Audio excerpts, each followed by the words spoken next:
கடந்த ஞாயிற்றுக்கிழமை 5ஆம் தேதி விசிகா சார்பாக விருது வழங்கும் விழா நடைபெற்றுச்சு காமராஜர் அரங்கத்தில். அப்போ தலைவர் எழுச்சி தமிழர் அவர்கள் பேசும் பொழுது, திமுக கூட்டணியிலிருந்து வெளியேறிட்டுன்னு நான் இது வரைக்கும் சொல்லவே இல்லை, ஆனால் திமுக தான் ஓப்பனாக டிக்ளேர் பண்ணாங்க, விசிகா திமுக கூட்டணி இல்லை என்பதை அவங்க தான் டிக்ளேர் பண்ணாங்க அப்படின்னு பேசியிருந்தார். அது மட்டும் இல்லாமல் இன்னும் நிறைய முரண்பட்ட கருத்துக்களை பேசியிருந்தார். அதை பார்க்கும் பொழுது ஏன் இவ்வளவு முரண்பட்ட கருத்துக்களை, இவ்வளவு குழப்பத்தோட, இவ்வளவு கொள்கையில் ஏன் இவ்வளவு தடுமாற்றம் தலைவர்கிட்ட அப்படின்னு பல பேருக்கும் கேள்வி எழுந்தது. நமக்கும் அந்த கேள்வி எழுந்துச்சு. அதனால் தலைவருடைய அந்த ஸ்பீச்சை நம்ம திரும்ப திரும்ப நான் கேட்டு பார்த்தேன். ஏன் 5ஆம் தேதியே வீடியோ போடல, இல்லை நேற்று கூட போட்டிருக்கலாம், ஏன் இன்றைக்கி போடுறோம்னாக்கா திரும்ப திரும்ப அந்த வீடியோவை நம்ம கேட்டோம். அதுலேருந்து தலைவர் சொன்ன ஒரு விஷயம் என்னன்னாக்கா, நான் சொல்கிறத கண்ணை மூடிக்கிட்டு என்னை ஃபாலோ பண்ணுற கூட்டத்தை விட என்னையே கேள்வி கேட்குற இளைஞர்கள் தான் எனக்கு வேணும், அவர்கள் தான் என்னுடைய மாணவர்கள், அந்த இளைஞர்கள் தான் தமிழ்நாட்டுக்கும் விசிகாவிற்கும் தேவை அப்படின்னு தலைவர் சொன்னார். அப்போ தாவேகா கூட கூட்டணி வைக்கிறேனாக்கா எதற்காக தாவேகா கூட கூட்டணி வைக்கிறேங்கிற கேள்வியை நீ என்கிட்ட கேட்கணும். அப்போ திமுக கூட்டணி விட்டு வெளியேறனாக்கா எதுக்காக இந்த கூட்டணி விட்டு வெளியேற அப்படின்னு என்னை நோக்கி கேள்வி எழுப்பணும். என்னுடைய ஒவ்வொரு செய்கையும் என்னை நோக்கி கேள்வி எழுப்பி விமர்சனம் செய்கிற இளைஞர்கள் கூட்டம் எனக்கு தேவை அப்படின்னு சொல்லி தலைவர் சொல்லியிருந்தார். அவருடைய மாணவனாக சில கேள்விகளை ஆதாரங்களோடு கேள்வி கேட்கல, பதில் சொல்ல போறோம். சல்லி சல்லியா நொறுக்கிட்டீங்களடா. இன்னும் சொல்ல போனால் தாவேகாவை நாம் விமர்சித்திருக்கிறோம். எப்படி நம்மால் போய் உடனே ஒட்டி கொள்ள முடியும் பதவிக்காக? எப்படி கட்டி புரண்டு உருள முடியும் பதவிக்காக? RSS பெற்ற பிள்ளைகள் என்று நான் விமர்சித்து விட்டு, இல்லை இல்லை உங்களுக்கு நாங்கள் ஆதரவு தருகிறோம், எனக்கு துணை முதலமைச்சர் பதவி தாருங்கள் என்றா நாங்கள் பேசினோம். நாங்கள் அப்படி பேசியது எங்களுக்கு இருந்த சந்தேகம். தலைவர் என்ன சொல்றாரோ, நாமளே 2-3 வீடியோக்குள்ள தலைவர்கிட்ட இந்த கேள்வி முன் வச்சோம். முன்னாடி RSS பெற்ற கள்ள குழந்தை அப்படின்னு விஜயையும் தாவேகாவையும் சொன்னீங்க, நாங்கள்லாம் அதை நம்பினோம். இப்போ திடீர்னு ஒரு அமைச்சர் பதவியை வாங்கிட்டு கூட்டணிக்குள்ளே போகிறோன்னா அந்த அமைச்சர் பதவியை வாங்கிட்டு அதுக்கப்புறமா இவர் தான் வந்து அம்பேத்கருடைய கனவை நிறைவேற்ற வந்தவர் அப்படின்னு அவருக்கு ஒரு கோட் சுட்டை மாட்டிட்டு, இவர் தான் அம்பேத்கர்னு சொல்லாமல் நீங்கள் மற்ற விஷயங்கள்லாம் சொல்லிட்டீங்களே அப்படின்ற கேள்வி நாமளும் முன் வச்சுருக்கோம். அதற்கான பதில் என்ன சொல்கிறாருன்னா, அவர் RSSனுடைய கள்ள குழந்தையாக இருப்பாரோ என்கிற சந்தேகம் இருந்துச்சு அப்படின்னு சொல்கிறாரு. ஆசானே, சந்தேகம்னா சந்தேகம் ஆசானே, அதுக்கு தனியாக ஒரு வார்த்தை இருக்குது சந்தேகம் அப்படின்னு. அதை ஊர்ஜிதப்படுத்தி அவர் RSSனுடைய கள்ள குழந்தைன்னு பேசக்கூடாது. இப்போ நான் என்ன சொல்கிறேன்னாக்கா, ஊர்ஜிதப்படுத்தி ஆமாம் விஜய் RSSனுடைய கள்ள குழந்தை, பிஜேபியினுடைய பி டீம் அப்படிங்கிறத ஊர்ஜிதமாக சொல்கிறேன். நீங்கள் எலெக்ஷனுக்கு முன்னாடி ஊர்ஜிதமாக சொன்னீங்க, இப்போ என்ன சொல்கிறீங்க, எனக்கு முன்னாடி அந்த சந்தேகம் இருந்துச்சு அப்படின்னு சொல்கிறீங்க. சந்தேகம் இருந்ததுன்னா நீங்கள் என்னவாக தெரியுமா பேசியிருக்கணும், இவர் பிஜேபியினுடைய பி டீமாக இருப்பாரோ, RSSனுடைய கள்ள குழந்தைகளாக இருப்பாரோ என்கிற சந்தேகம் எனக்கு இருக்கிறது அப்படின்னு நீங்கள் சொல்லியிருக்கணும். அது இல்லாமல் இவர் RSS பெற்ற கள்ள குழந்தை, இவர் பிஜேபியினுடைய பி டீம் அப்படின்னு பேசிட்டு இன்னைக்கு கூட்டணிக்குள்ளே போயிட்டு சீட்டுகளை வாங்கிட்டு அமைச்சர் பதவியை வாங்கினதுக்கு அப்புறம் என்ன சொல்கிறீங்க, எனக்கு முன்னாடி இருந்தது சந்தேகம் அப்படின்னு சொன்னால் எனக்கும் ஒரு சந்தேகம் இருக்குது. அந்த சந்தேகம் என்னன்னு பார்க்குற உங்களுக்கு தெரிஞ்சதுன்னா அந்த கமெண்ட்டில் நான் என்ன சந்தேகப்பட போகிறேன் அப்படிங்கிறத தயவு செஞ்சு சொல்லுங்கள். நேருக்கு நேர இந்திய அரசை அமைச்சர் நாற்காலியில் அமர வைத்த பிறகு நானும் தோழர் ரவிக்குமார் அவர்களும் சிந்தனை செல்வன் அவர்களும் 3 பேரும் அமர்ந்து முதலமைச்சரோடு பேசிக் கொண்டிருந்த போது நான் சொன்னேன், எனக்கு உங்கள் மீது தேர்தலுக்கு முன்பு இருந்த சந்தேகம் இது. ஆனால் நீங்கள் எடுத்திருக்கிற இந்த முடிவு எங்களை வியப்புக்குள் ஆழ்த்தி இருக்கிறது. நீங்கள் நினைத்திருந்தால் அதிமுக ஆதரவை பெற்று ஆட்சியை உடனே அமைத்திருக்க முடியும். ஸோ இது முக்கியமாக கவனிக்க வேண்டிய விஷயம். தலைவர் என்ன சொல்கிறாருனாக்கா, அண்ணன் வன்னியரசு அவர்களுக்கு அமைச்சர் பதவி அப்படின்னு சொல்லி அமைச்சர் பதவி கொடுத்ததுக்கப்புறம் அமைச்சர் சீட்டில் கொண்டு போய் எல்லாரும் உட்கார வைக்கிறாங்க. உட்கார வச்சதுக்கப்புறம் மரியாதைக்குரிய முதலமைச்சர் சிஎம் விஜய் அவர்களை பார்த்து எழுச்சி தமிழர், அப்புறம் அண்ணன் சிந்தனை செல்வன், அப்புறம் அண்ணன் ரவிக்குமார் அவர்கள் இவரெல்லாம் சந்தித்து பேசுகிறாங்க.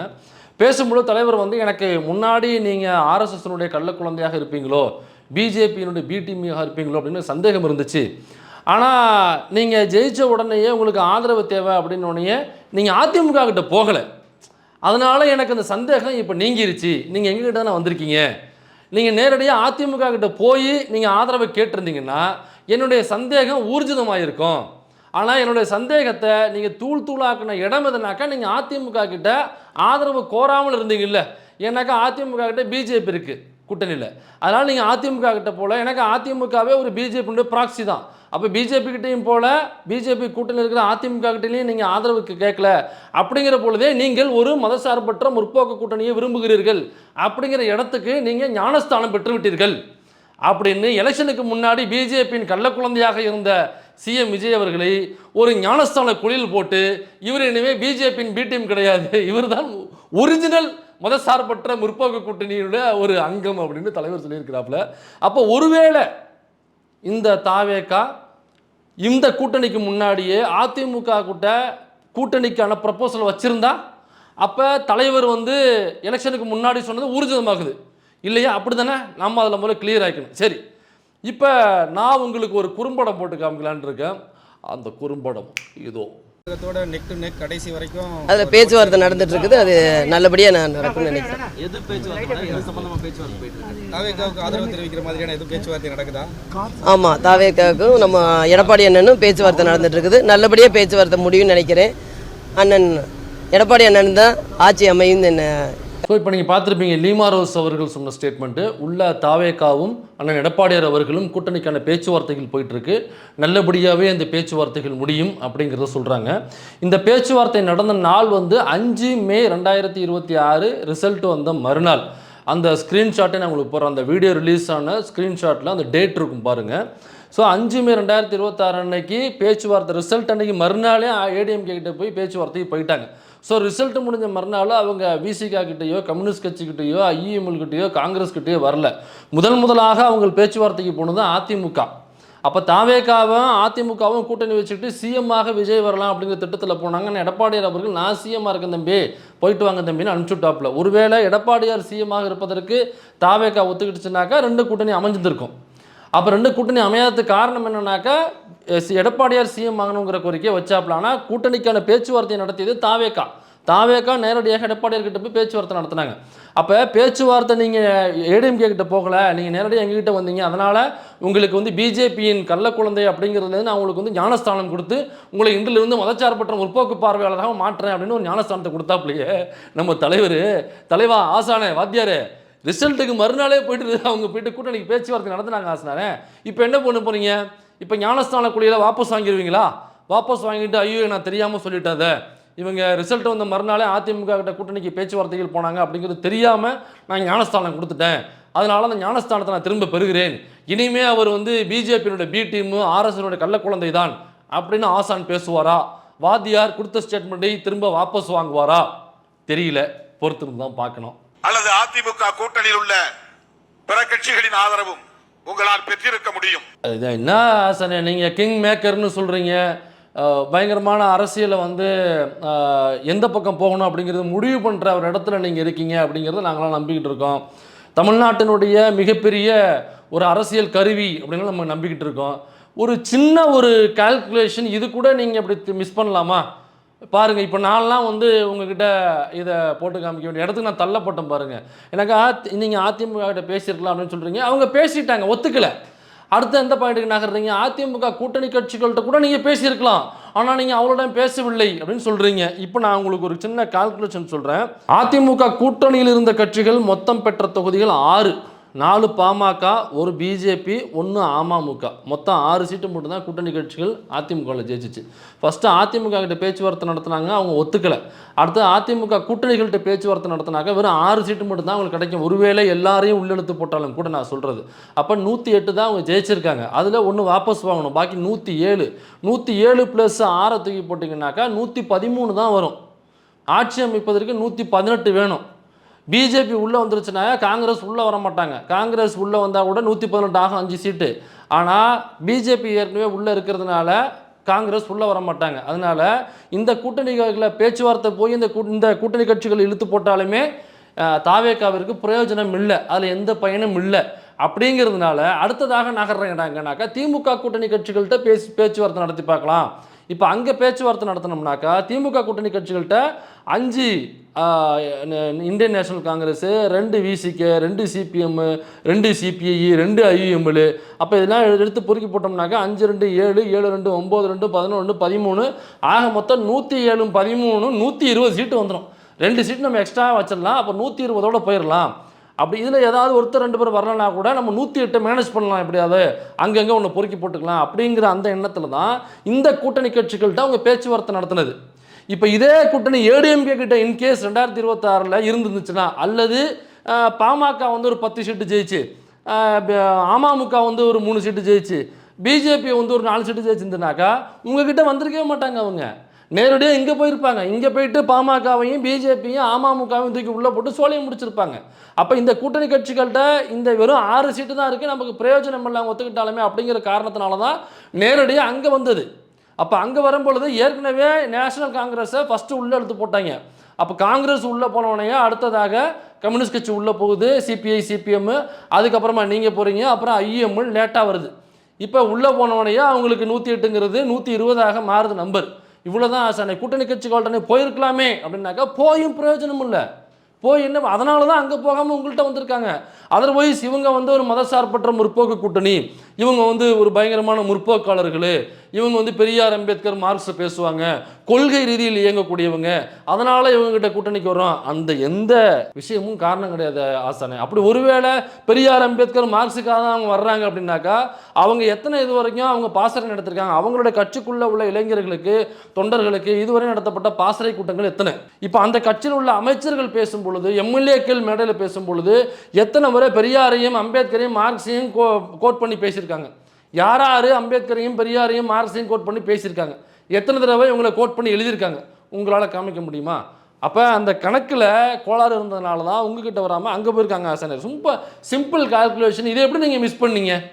சரி, ஒருவேளை இது சொன்னாலே போதும் மக்களுக்கு அப்படின்னு தலைவர் நினைச்சிட்டாரோ நமக்கு தெரியல.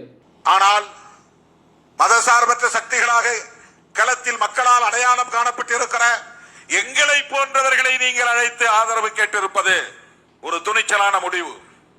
ஆகவே நீங்கள் எடுத்திருக்கிற இந்த நிலைப்பாட்டை நாங்கள் அங்கீகரிக்க வேண்டியது எங்களுடைய பொறுப்பு. மத சார்பின்மையில் உங்களுக்கு ஒரு நம்பிக்கை இருப்பது எங்களுக்கு வெளிப்பட்டு இருக்கிறது. பாருங்க, என்ன ஆசனை நீங்கள் இவ்வளோ இத்தனை சம்மர் அடித்தாங்க, நாங்கள் என்ன பண்ணுறதுக்கு? இப்போ இவர் வந்து அதனாலேயே இங்கே அப்போ ஏற்கனவே அதிமுக கிட்ட போய் டீலிங் படியில் அதிமுக கூட்டணி கட்சிகள்கிட்ட போனாக்கா அவங்க வந்தாலுமே பிரயோஜனம் இல்லை அப்படிங்கிறதுனால இங்கே வந்திருக்காங்க. That's all. இவரோட அந்த பாயிண்ட் அவ்வளோதான். இப்போ இங்கே வந்துட்டாங்க அப்படிங்கிறதுனாலே அவருக்கு ஒரு மதசார்பற்ற முற்போக்கு பார்வை இருக்குன்னு ஒரு ஞானஸ்தான குளியலை கொடுக்குறீங்கல்ல. அப்படி ஒருவேளை மதசார்பற்ற முற்போக்கு பார்வை இருந்துச்சுனாக்கா கவின் ஆணவ படுகொலை செய்யும் பொழுது அந்த ஆணவ படுகொலைக்கு எதிராக இந்த நிமிஷம் வரை கண்டன குரல் எழுப்பாத, கண்டன அறிக்கை கூட கொடுக்காத, கண்டன ட்வீட்டு கூட போடாத கட்சி எதுனாக்கா ஒன்று பிஜேபி, இன்னொன்று பாமக, இன்னொன்று தாவேகா. இந்த 3 கட்சி தான் கவின் ஆணவ படுகொலைக்கு எதிராக எந்த ஒரு நகர்வும் செய்யாமல், குரலை எழுப்பாமல், அனைத்து துவாரங்களிலும் பஞ்சை அமைக்க கொண்டு உட்கார்ந்துருந்த கட்சியில் தாவேகா தான் முதன்மையான கட்சி. அதுக்கு காரணம் என்ன தெரியுமா சொல்கிறாங்க? அப்போ யாராவது ஒரு பக்கம் நம்ம பேசிட்டோம்னாக்கா அடுத்த பக்கத்தில் உள்ள ஓட்டு வராதுங்களே. சொன்னது அந்த கட்சியில் உள்ள முக்கிய பொறுப்பாளர். இவங்க உங்களுக்கு மதச்சார்பற்ற முற்போக்கு பார்வையோடு இருக்கிறாங்கன்னு நீங்கள் ஞானஸ்தான குழுவில் கொடுக்குறீங்க. திருப்பரங்குன்றத்தில் அவ்வளோ பெரிய இஷ்யூ போகுது. பிஜேபிங்கிற ஒட்டுமொத்த அரசாங்கம், ஆர்எஸ்எஸ்ங்கிற மிகப்பெரிய ஒரு பயங்கரவாத கும்பல், அது இல்லாமல் நீதிமன்றம், அது இல்லாமல் ஒன்றிய அரசு, இதெல்லாம் ஒரு பக்கம் நின்று அழுத்துது திருப்பரங்குன்றத்துக்கு. அந்த பக்கம் ஸ்டேட் கவர்மெண்ட் மு க ஸ்டாலின் திமுக தலைமையிலான கூட்டணி, இந்த அரசாங்கம் மட்டும் தனியாக நின்று வி வில் ஃபேஸ் த கான்சீக்வன்சஸ்னு சொல்லி அந்த ஒட்டுமொத்த நீதிமன்றம் கொடுத்த தீர்ப்பாக இருக்கட்டும், அது பிஜேபியாக இருக்கட்டும், இந்து முன்னணியாக இருக்கட்டும், இந்து மக்கள் கட்சியாக இருக்கட்டும், ஆர்எஸ்எஸ்ஸாக இருக்கட்டும், பிஜேபியாக இருக்கட்டும், உன்னுடைய வேலையெல்லாம் உத்தரப்பிரதேசத்தோடு நிறுத்திக்க தம்பின்னு சொல்லி அப்படி ஓரங்கட்டி அனுப்பிச்சது திமுக. அந்த விஷயத்தில் வாய் துறக்காத கட்சி எதுனாக்கா 2 கட்சி திருப்பரங்குன்ற விஷயத்தில். ஒன்று பிஜேபி வாயை திறந்துட்டான், நான் இந்த பக்கம் நின்றுட்டான். ஸ்டாண்ட் இல்லாமல் நின்ன ஒரே ஒரு கட்சி எதுனாக்கா தாவேகா. அவ்வளோ பெரிய இஸ்லாமியர்களுக்கு எதிரான ஒரு பிரச்சனை வரப்போ போது மிகப்பெரிய கலவரத்தை தூண்டுகிற வேலையை கொண்டாந்து வாசப்படி வரைக்கும் கொண்டாந்து நிப்பாட்டிட்டாங்க. அதை தடுத்து நிப்பாட்டி அடித்து கொண்டு போய் ஆற்றுக்கு அந்த விரட்டி விட்டது திமுக. அதில் வாய் துறக்காமல் இருந்தது தாவேகா. இது உங்களுக்கு மதச்சார்பற்ற முற்போக்கான ஒரு பார்வையை உங்களுக்கு உணர்த்திருச்சுங்களா? திருப்பரங்குன்ற ஃபைல்ஸ் அப்படிங்கிற சமூக நல்லிணக்கத்தை பேணுகிற ஒரு ஆவணப்படம், அந்த ஆவணப்படத்தை வெளியிட்டதே நீங்கள் தான். அந்த ஆவணப்படத்தை திமுக பிரிவில் யூடியூப்ல சார்பாகவே நாங்கள் ஷோ போட்டிருக்கோம். அப்புறம் அந்த படத்தை எடுத்த நபர்களுமே நம்ம அறக்கழகம் தவம், அவரும் அவருடைய நண்பர், அவரும் சேர்ந்து தான் அதை ப்ரொடக்ஷன் பண்ணாங்க, கடன் வாங்கி போட்டு அதை பண்ணாங்க. அதை அவங்களும் ஷோ பண்ணியிருக்காங்க. அப்போ டிஎம்கே இருக்கும் பொழுது ஷோ பண்ணுறதுக்கு எந்த தடையும் கிடையாது. ஆனால் டிவிகே பீரியட் வந்ததுக்கப்புறம் அந்த திருப்பரங்குன்றம் ஃபைல்ஸ் எங்கே திரையிட போனாலுமே மேலிடத்து உத்தரவு திரையிடக்கூடாதுன்னு சொல்லி அந்த ஆவணப்படத்தை மத நல்லிணக்கத்தை போட்டுக்கிற ஆவணப்படத்தை திரையிட இந்த நிமிஷம் வரை திரையிடத்துக்கு அனுமதி இல்லை. அதை ஒரு முறை புதுக்கோட்டை தொண்டமான் புதுக்கோட்டையில் போட போய் வீதி என்கிற அமைப்பு மூலமாக அதை திரையிட போய் அங்கே போலீஸ் போய் மிகப்பெரிய பிரச்சனை பண்ணி அங்கே வழக்குகள் பதிவு செஞ்சு திரையிட விடலை. அது மட்டும் இல்லாமல் இப்போ டிஎன்டிஜிஏ சார்பாக இப்போ 4 ஃபிலிம்ஸில் திரையிட போய் அண்ணன் கருணாஸ், அண்ணன் தமிமுன் அன்சாரி, அப்புறம் மூத்த பத்திரிகையாளர் விஜயசங்கர் அவர்கள், அப்புறம் வழக்கறிஞர் மில்டன் அவர்கள் இவங்களுடைய தலைமையில் ஜிம்ராஜ் மில்டன் அவரோட தலைமையில் அவங்களுக்காக ஷோ ஏற்பாடு பண்ணியிருந்தாங்க. அங்கேயும் வந்து இந்து முன்னணி லெட்டர் கொடுத்துருக்காங்க, அதனால் மேலெடுத்த உத்தரவு நீங்கள் திரையிடக்கூடாதுன்னு நூற்றுக்கணக்கான போலீஸை இறக்கி திருப்பரங்குன்றம் ஃபைல்ஸை இந்த நிமிஷம் வரை டிவிகே அரசு திரையிட விடலை. இந்த அரசு இதை நீங்களுமே கண்டித்து எந்த குரலும் கொடுக்கல. ஆனால் நீங்கள் பாருங்கள், 8 சீட்டில் நான் வந்து ஒரு முஸ்லீமுக்கு சீட்டு கொடுக்குறேன், 6 சீட்டில் நான் ஒரு முஸ்லீமுக்கு சீட்டு கொடுக்குறேன்னு சொல்கிறீங்க. அந்த இஸ்லாமிய இந்துவனுடைய உறவை பேணு காமிக்கிற அந்த மத நல்லிணக்கத்தை பேணுகிற ஒரு ஆவணப்படத்தை கைகாசு போட்டு கடன் வாங்கி போட்டு தமிழ்நாடு முழுக்க சுற்றி கொண்டாந்து ஒரு ஆவணப்படத்தை ரெடி பண்ணி கொண்டாந்து திரையிட்டோம்னாக்கா திரையிடக்கூடாதுன்னு டிவிகே அரசாங்கம் சொல்லணும். நீங்கள் அந்த டிவிகே அரசாங்கத்துக்கு நீங்கள் ஞானக்குழிகள் கொடுத்து அதை மதசார்பின்மை உள்ள ஒரு பார்வை அப்படின்னு நீங்கள் கொடுப்பீங்க. எஃப்சிஆர்ஏன்னு ஒரு சட்டம் உங்களுக்கு தெரியாது இல்லை, ஃபாரின் கான்ட்ரிபியூஷன் ரெகுலேஷன் அமெண்ட்மெண்ட்டுன்னு ஒரு அமெண்ட்மெண்ட்டு. அந்த அமெண்ட்மெண்ட்டு இங்கே உள்ள கிறிஸ்தவ அமைப்புகளுக்கான அறக்கட்டளைகள் நிறையா இருக்கும். அந்த அறக்கட்டளைகளுக்கு ஃபாரின்லேருந்து வர்ற கான்ட்ரிபியூஷன்ஸை வந்து அதை பிளாக் பண்ணுறதுக்கான ஒரு அமெண்ட்மெண்ட் அது. அப்போ அந்த அமெண்ட்மெண்ட்டுக்கு எதிராக திமுக குரல் கொடுத்துருக்கு. கண்டிப்பாக நீங்களும் குரல் கொடுத்திருப்பீர்கள் என்று நான் நம்புகிறேன். ஆனால் எஃப்சிஆர்ஏ பற்றி இதுவரைக்கும் வாய் திறக்காத கட்சி எதுனாக்கா தாவேகா கட்சி. டிவிக்கு விஜய் அவர்கள் இதுவரைக்கும் இந்த எஃப்சிஆர்ஏ பற்றி வாய் திறக்கவே இல்லை. ஆனால் திமுக சார்பாக சிவகாசி தென்காசி வாசுதேவநல்லூரில் போட்டியிட்ட ராஜா அவர்கள் அந்த எலெக்ஷன் அப்போ பேட்டியில் சொல்கிறாப்புல. அப்போ என்ன சொல்கிறாங்க, எஃப்சிஆர்ஏன்னு ஒன்று வருதுங்க, அது சிறுபான்மையினருக்கான அறக்கட்டளைக்கு எதிரான ஒரு அமெண்ட்மெண்ட்டு, இதை வந்து எங்கள் தலைமை வந்து கண்டிச்சிருக்கு, எதிர்த்து குரல் கொடுத்துருக்கு. ஆனால் டிவிக்கே வந்து இதுவரைக்கும் குரல் கொடுக்கவே இல்லை. அவர் ஒரு சிறுபான்மையினர்னு சொல்கிறாங்க. சிறுபான்மையினராக இருந்தால் சிறுபான்மையினருக்கு எதிராக ஒரு அமெண்ட்மெண்ட்டு கூட வாய் திறக்காமல் இருக்கிறவர் எப்படி சிறுபான்மையினர் ஏற்றுக்க முடியும் அப்படின்னு சொல்லிட்டு அவர் அந்த கேள்வி எழுப்பியிருக்கார். அப்போ திமுகவில் தலைமை மட்டும் இல்லை, அந்த திமுக சார்பாக போட்டியிடுகிற எங்கோ தென்காசியில் போட்டியிடுகிற ஒரு ராஜா என்கிற ஒரு நபர் வந்து எஃப்சிஆரை பற்றி பேசுகிறார். ஆனால் டிவிகே கட்சியினுடைய தலைமை விஜய் இதுவரைக்கும் ஒரு மூச்சு கூட எஃப்சிஆருக்கு எதிராக விடலை. இவங்க மதச்சார்பு உள்ள ஒரு பார்வையாக உங்களுக்கு எந்த ஆங்கிளில் அப்படி தெரிஞ்சாங்க அப்படிங்கிறது எனக்கு தெரியல. சரி, ஓகே. பத்திரிகையாளர்கள் கேட்கிறார்கள், நீங்க திமுக கூட்டணியில் தான் இருக்கீங்களா இல்லையா? திராவிட முன்னேற்ற கழகத்தின் தலைமையிலான கூட்டணியில் விடுதலை சிறுத்தைகள் இல்லை என்று திமுக தலைமையே அறிவித்து விட்டது. நான் அறிவிக்கவில்லை, இதுவரையில் நான் அறிவிக்கவில்லை. தாவேகா கூட்டணியில் இருக்கிறோமா என்றும் நான் சொல்லவில்லை. அமைச்சரவையில் இருக்கிறோம். கூட்டணி பற்றிய பேச்சுவார்த்தை 1ஆம் தேதி நடந்ததில் பங்கேற்றிருக்கிறோம். இன்னும் அங்கே எந்த முடிவும் எடுக்கப்படவில்லை. அப்படி ஒரு கூட்டணி அமைந்தால் அதில் இடம்பெறுவோம். அதிலே எங்களுக்கு எந்த ஐயமும் இல்லை. இதை ஏன் இப்போது நான் சொல்லுகிறேன் என்றால், திராவிட முன்னேற்ற கழகத்தின் தலைவர்கள் அத்தனை பேரும் ஒன்று கூடி விடுதலை சிறுத்தைகளில் இருந்து ஒருவரை அழைத்து கட்சியிலே இணைத்த போதே திமுக தலைமையே சொல்லுகிறது, விடுதலை சிறுத்தைகளோடு எங்களுக்கு உறவில்லை என்று. நானா சொன்னேன்? ரொம்ப முக்கியமான பாயிண்ட் இது. இதில் வந்து அதாவது கூட்டணியிலேருந்து வெளியேறிட்டோம் நாங்கள் சொல்லவே இல்லை இந்த நிமிஷம் வரைக்கும். ஆனால் நாங்கள் வந்து தாவேகாவுக்கு அவங்க ஆட்சி அமைப்பதற்கு நாங்கள் ஆதரவு என்று சொல்லிவிட்டோம். அது மட்டும் இல்லை, நாங்கள் அமைச்சரவையிலும் பங்கு பெற்று விட்டோம். அது மட்டும் இல்லை, அதுக்கப்புறம் ஒரு கூட்டம் நடந்தது. அது வந்து தாவேகாவுடனான ஒரு கூட்டணி. தாவேகா, சிபிஐ, சிபிஎம், சிபிஐ சிபிஎம் மட்டும் பங்கு பெறலன்னு நினைக்கிறேன். அப்புறம் ஐயுஎம்எல், அப்புறம் இப்போ போன நம்ம இவர் இருக்கார் பாருங்கள், யூடியூப் புட்டர்ஸு, நம்ம வைகோ அவர்கள், அப்புறம் இன்னும் இருக்கிற உதிரிகள், இவங்களோட சேர்த்து விசிகா, இவங்கெல்லாம் கைகோர்த்து காங்கிரஸ் எல்லாம் சேர்ந்து இப்படி கைகோர்த்து இந்த கூட்டணிக்கான கைகோர்த்து இப்படி வழக்கமாக தூக்கி நிற்பாங்கல்ல, அந்த மாதிரி தூக்கிட்டு நின்னாங்க. அதுலேயும் நாங்கள் பங்கெடுத்தோம். ஆனால் நாங்கள் திமுக கூட்டணியிலிருந்து வெளியேறிவிட்டோம் என்று நாங்கள் ஒருபோதும் சொல்லவில்லை. ஆனால் அந்த கூட்டணி இடம்பெற்று விட்டோமா என்றால், அந்த கூட்டணி பேச்சுவார்த்தைக்கு போனோம். ஒருவேளை அந்த கூட்டணி அமைந்தால் அதிலும் நாங்கள் பங்கு பெறுவோம். ஆனால் இந்த கூட்டணியை விட்டு வெளியேறிட்டோம் என்று நாங்கள் சொல்லவில்லை அப்படின்னு எனக்கு ஒரே குழப்பமாக இருக்கா ஆசானே. இந்த குழப்பம் எனக்கு மட்டும்தான் இருக்கா, இல்லை பார்க்குறவங்க எல்லாருக்குமே இருக்கா? ஏன் இவ்வளவு தடுமாற்றம், ஏன் இவ்வளவு குழப்பம்? கொள்கை கோட்பாடுகளில் இவ்வளவு குழப்பமாக தலைவர் இருப்பார். இப்போ நம்ம ஆசான் தலைவர் வாத்தியார்னு சொல்கிறோமே, இவ்வளவு குழப்பத்தோடு இருக்கும் பொழுது நம்ம என்ன செய்கிறது? நம்மளை கேள்வி கேட்குறாங்களே எல்லாரும், நம்மளை நம்பி பல பேர் இதுக்குள்ளே நம்ம இழுத்து விட்டுருக்கோம், எல்லாரும் நம்மளை போட்டு முத்துறாங்களே அப்படிங்கிறது தான் நம்மளுடைய.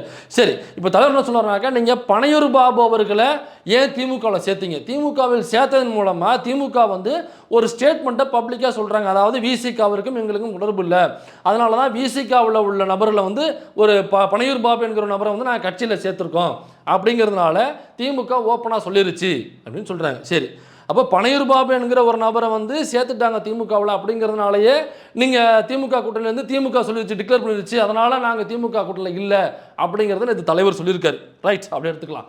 ஆனால் அண்ணன் செல்வ பிறந்தவர்கள் முதல்ல பயணித்தது விசிகாவில் தான். அதுக்கப்புறம் பிஎஸ்பிக்கு போகிறாரு, பிஎஸ்பியிலேருந்து காங்கிரஸுக்கு போகிறார். ஆனால் முதல்ல பயணித்தது விசிகா தானே. அப்புறம் இதுக்கு முன்னாடி திமுக கூட்டணியில் இருக்கும் பொழுது காங்கிரஸும் அந்த கூட்டணியில் இருக்காங்க, மதச்சார்பற்ற கூட்டணியில் காங்கிரஸும் இருக்காங்க. அப்போ அண்ணன் என்ன பண்ணியிருக்கணும்? ஏங்க திமுக காங்கிரஸ் தலைவராக ஒரு செல்வ பிறந்தக்கு இருக்கார், அவர் ஏற்கனவே விசிகா கூட்டணியில் போய் விசிகாவில் தான் இருந்தார் அவர். இப்போ காங்கிரஸ் எப்படி அவங்களை எடுத்துக்க முடியும், அல்லது பிஎஸ்பியில் எப்படி ஒரு எடுத்துக்க முடியும்? பிஎஸ்பியில் எடுத்துக்கிட்டோன்னா அதுக்கப்புறம் காங்கிரஸ் எடுத்துக்கணும்னா ஃபஸ்ட்டே ஒரு விசிகாவில் பயணித்தவர், அதனால நான் இந்த கூட்டணியை இடம்பெற மாட்டேன் அப்படின்னு தலைவர் சொன்னாரா? சொல்லலை. தலைவர்களுக்கு கூட காரணம் சொல்லலாம்னாக்கா, இல்லைங்க எங்கள் கட்சியிலேருந்து நேரடியாக நீங்கள் தூக்குனா தான் எனக்கு பிரச்சனை, இடையில பைபாஸ் பண்ணிட்டு வேற ஒரு கட்சியில் ஒரு 6 மாதம் இருந்துட்டு அதுக்கப்புறம் வேற ஒரு கட்சிக்கு போனாக்கா அது பிரச்சனை இல்லை, ரூல்ஸ் படி அது பிரச்சனை இல்லை அப்படின்னு சொல்லலாம். சரி, ஓகே. அப்போ இன்னொரு கேள்வி இருக்குது. இதை ஆதவ் அர்ஜுனா என்கிற ஒரு நபர் முதல்ல திமுகவில் இருந்தாப்புல, அதுக்கப்புறம் விசிகாவில் பயணிச்சாப்புல, விசிகாவில் வந்து நேரடியாக தாவேகாவுக்கு போனார். இப்போ அந்த தாவேகாக்கிட்ட நீங்கள் போகும்பொழுது நான் தாவேகாவுக்கு ஆதரவு தர மாட்டேன், ஏன்னாக்கா ஆதவ அர்ஜுனா என் கட்சியில் பயணித்தவர், அதை எப்படி நீங்கள் நேரடியாக தாவேக்கா வந்து தூண்டில் போட்டவரை நீங்கள் தூக்குவீங்களா? பனையூர் பாபு எப்படி நீங்கள் தூண்டில் போட்டு தூக்கிட்டாங்க, அதனால் திமுக வந்து விசிகா கூட்டணியில் இல்லை அப்படின்னு டிக்ளேர் பண்ணதா சொல்கிறீங்களோ, அப்போ அதே மாதிரி இவர் வந்து தாவேக்கா நேரடியாக விசிகாவில் பயணித்த ஆதவை தூண்டில் போட்டு தூக்கிட்டாங்க, அதனால் தாவேக்காவுடன் விசிகாவிற்கு எந்த வித ஒட்டும் கிடையாது, உறவும் கிடையாது, அவங்க இப்படியாப்பட்ட ஒரு துரோக செயலை ஏன் முன்னாடி செஞ்சாங்க அப்படிங்கிற கேள்வி எந்த இடத்துலையும் தலைவர் எழுப்பவே இல்லை. ஸோ இதுக்கான ஆதாரத்தை தான் இப்போ நம்ம பார்க்க போகிறோம். ஸோ முதல்ல எல்லோருக்குமான தலைவர் அம்பேத்கர் அப்படின்னு சொல்லிட்டு ஒரு புத்தகம் வந்து ஆதவ அர்ஜுனா பல பேர் எழுத வைக்கிறாப்புல, காசு கொடுத்து நிறைய எல்லாருமே எழுதுறாங்கன்னு வைங்களேன். அப்போ எழுதும்போது தொகுப்பாக போடுறாங்க, அந்த தொகுப்பை வந்து விகடனில் பிரசுரம் பண்ணுறாங்க, பிரசுரம் பண்ணி விகடன் தான் அந்த ஷோவை பண்ணுறாங்க. அப்போ அதில் வந்து எல்லாரையும் ட்ரை பண்ணுறாப்புல, ராகுல் காந்தி, அப்புறம் சிஎம், அப்புறம் தலைவர் எழுச்சி தமிழரும் ட்ரை பண்ணுறாங்க, யாருமே போகலை. அப்புறம் கடைசியாக விஜய் வச்சு அந்த புத்தகத்தை வெளியிடுறாப்புல. அந்த புத்தகம் வந்து தேதிங்கிறது டிசம்பர் 6, 2024. அப்போ போகும்போது தலைவர் சொல்லி அனுப்புகிறாரு ஆதவ்கிட்ட, நீங்கள் அங்கே போகும்பொழுது திமுகவை அட்டாக் பண்ணி பேசக்கூடாது, ஏன்னா கூட்டணியில் இருக்கும், அதனால் நீங்கள் புத்தகத்தை பற்றி பேசுங்க, அம்பேத்கரை பற்றி பேசுங்க, மற்ற விஷயங்களை பேசுங்க, பிஜேபி பற்றி பேசுங்க, திமுக கூட்டணி பற்றி பேசக்கூடாது, அது தவறு அப்படின்னு சொல்லி அனுப்புகிறாப்புல. மண்டே ஆட்டிட்டு நம்ம என்ன பண்ணுறாப்புல, அங்கே போய் வாரிசு அரசியல் ஒட்டு லோசுக்கு அப்படின்னு சொல்லிட்டு கண்ணாப்பண்ணு பேசுகிறாப்புல. அதனால் தலைவர் என்ன பண்ணுறாரு, அவர் மீது ஒரு ஒழுங்கு நடவடிக்கை எடுக்கிறார். அந்த ஒழுங்கு நடவடிக்கை எப்போ எடுக்கிறாருனாக்கா, இவர் பேசுனது டிசம்பர் 6, ஒழுங்கு நடவடிக்கை வந்து அதுலேருந்து 3வது நாள் தள்ளி 9ஆம் தேதி டிசம்பர் 9ஆம் தேதி ஒழுங்கு நடவடிக்கை ஆதவ அர்ஜுனா மீது நடந்த ஒழுங்கு நடவடிக்கை. இந்த ஸ்க்ரீன்ஷாட்ஸ் எல்லாம் உங்களுக்கு இப்போ வந்துகிட்டு இருக்கும். அப்போ ஒழுங்கு நடவடிக்கைனாக்கா 6 மாத காலகட்டம் அவர் வந்து கட்சியில் ஒழுங்கு நடவடிக்கையில் இருக்கார். அப்போ 6 மாதம் புரியுற மாதிரி சொல்லணும்னாங்க, நோட்டீஸ் பீரியடில் இருக்காப்புல 6 மாதம்.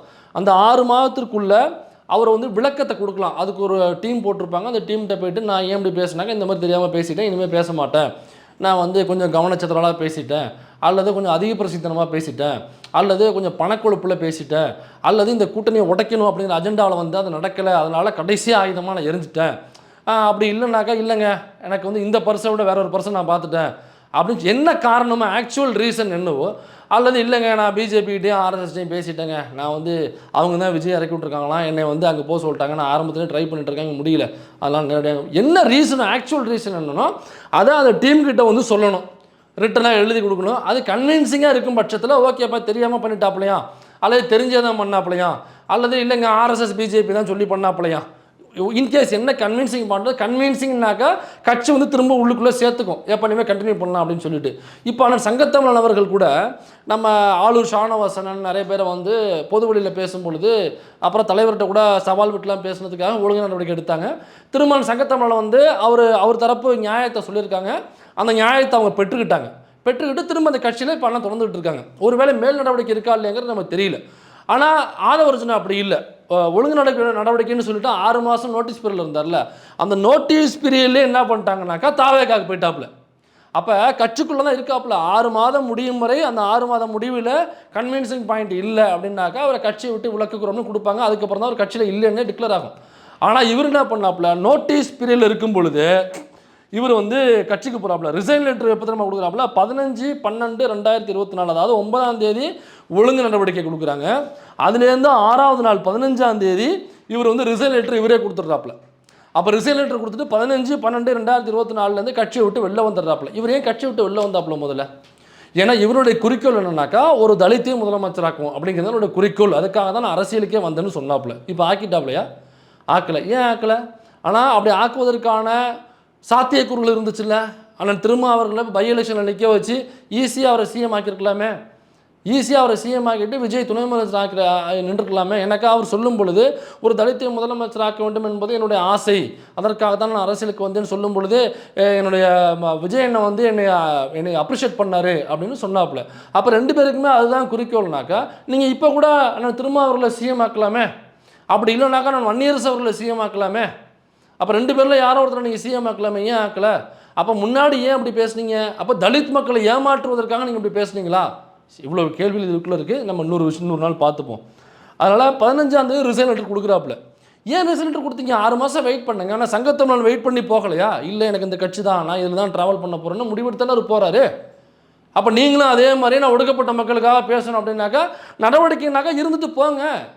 இருந்துட்டு வெயிட் பண்ணிவிட்டு நீங்கள் விசிகாவுக்குள்ளே போங்க. விசிகாவுக்குள்ளே போகாமல் எதுக்கு தாவேக்காவுக்குள்ளே போனீங்க? அப்போ விசிகாவை விட தாவேக்கா கட்சி பெட்டரான கட்சின்னு நினச்சிட்டிங்களா? அல்லது விசிகாவை விட தாவேக்கா தான் வந்து பட்டியல் சமூக வாக்குகளை பெருசாக வச்சுருக்கு அப்படின்னு நீங்கள் போயிட்டீங்களா?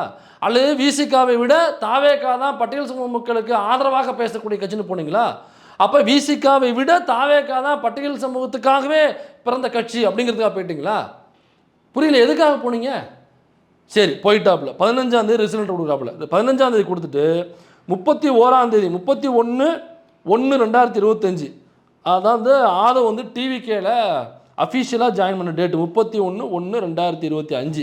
கிட்டத்தட்ட ஒரு 1.5 மாதம் கழிச்சு இதில் போய் சேர்றாப்புல. அப்போ இதில் சேர போகிறோங்கிற டீலிங் பேசிட்டு அதுக்கப்புறமா ஒரு நோட்டீஸ் பீரியட் கொடுத்துட்டு இவங்க ரிசைன் லெட்டர் கொடுத்துட்டு 1 மாதம் வெயிட் பண்ணிட்டு வர்றேன், மறுநாளே அல்லது 2 நாளில் வந்து சேர்ந்தோம்னாக்கா அது பெரிய பேசு பொருளாகும்.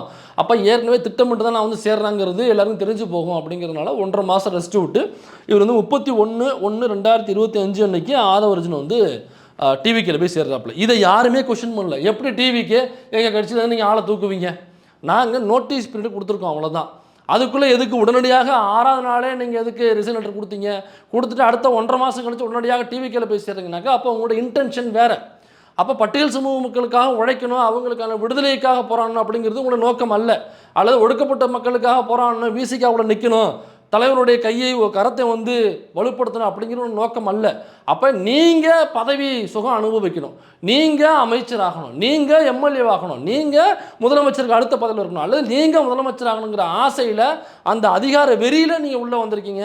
அதுக்கு விசிகா உடன் போகலைங்கிறதுக்காக அதற்கு உடன் போகிற நபர் யாருன்னு பார்த்துட்டீங்க.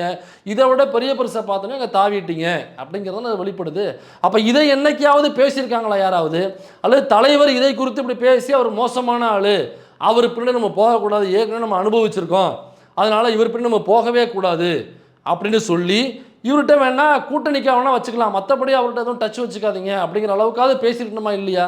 அப்போ பனையூர் பாபு போய் சேர்ந்ததையே வச்சுக்கிட்டு டிஎம்கே டிக்ளேர் பண்ணிச்சு சொன்னாக்கா அப்போ இப்போ ஆதவர்ஜுனா போய் சேர்ந்ததை வச்சு டிவிகே டிக்ளேர் பண்ணுச்சுன்னு ஏன் சொல்லலை தலைவர்? சரி, பனையூர் பாபு என்னைக்கு போய் சேர்ந்தாருங்கிறத இப்போ நம்ம பார்ப்போம். பனையூர் பாபு வந்து 24/5/2026 அன்னைக்கு ஒரு ரிசைன் லெட்டர் போடுறாப்புல. 24/5/2026 அன்னைக்கு அதில் வைக்க குற்றச்சாட்டு என்னன்னாக்கா நீங்கள் தான் ஆர்எஸ்எஸ்னுடைய கள்ள குழந்தைன்னு சொன்னீங்க, சொல்லிட்டு திடீர்னு கூட்டணிக்குள்ளே போகிறீங்க. அப்போ கள்ள குழந்தைக்கு நீங்கள் பால் விட்டுக்கிற தாய் மாமாவாக சீர் செய்கிற தாய் மாமனாக நீங்கள் மாறுறீங்களா அப்படின்னு குற்றச்சாட்டை முன் வச்சுட்டு அவர் 24/5/2026 அன்னைக்கு ரிசைன் பண்ணிட்டாப்புல. அப்போ ஆதவர்ஜுனா ரிசைன்மெண்ட் தாங்க போய் சேர்ந்தாரு அப்படின்னு ஒரு நியாயமான பாயிண்ட்டை வச்சிங்கனாக்கா பனையூர் பாபு ரிசைன் பண்ணுறாப்புல 24/5/2026 ரிசைன் பண்ணிவிட்டு ஒரு 2 வாரம் கழித்து தான் ஒரு டிஎம்கேல போய் ஜாயின் பண்ணுறாப்புல. அதற்கான எல்லா ஆதாரங்களும் உங்களுக்கு வந்திருக்கும். அப்போ ரிசைன் பண்ணிட்டாப்புலனாக்கா விசிகேல இல்லைன்னு தானே அர்த்தம். அவர் ரிசைன் பண்ணிட்டாப்புல போய் சேர்றாப்புல. ஆதவுக்கு நீங்கள் அதை நியாயமான பாயிண்ட் சொன்னீங்கன்னாக்கா இப்போ பனையூர் பாபு அவர்களுக்கும் அதே நியாயமான பாயிண்ட் வைக்கலாமே. அப்புறம் ஏன் பனையூர் பாபுக்கு ஒரு நியாயம் ஆதவர்ஜனாவுக்கு ஒரு நியாயம்னா நமக்கு புரியலையே. சரி, தலைவர் பேசுனதில் நமக்கு இவ்வளவு பதில்களாக அது கேள்விகளான்னு தெரியல. இது நம்ம சொல்லணும் பேசணும்னு தோணுச்சு, அதனால் பேசியிருக்கோம் சொல்லியிருக்கோம். பார்ப்போம் மீண்டும் தலைவர் என்ன அடுத்த ப்ரெஸ் மீட் தந்துட்டாரா தலைவர்? ஐயோ சரி, தலைவர் அடுத்த ப்ரெஸ் மீட் தந்திருக்காரு. நான் அதை பார்த்துட்டு அடுத்த வீடியோவில் தலைவர் என்ன பேசியிருக்காருன்னு அதை பார்த்துட்டு நான் உங்கள்கிட்ட வர்றேன்.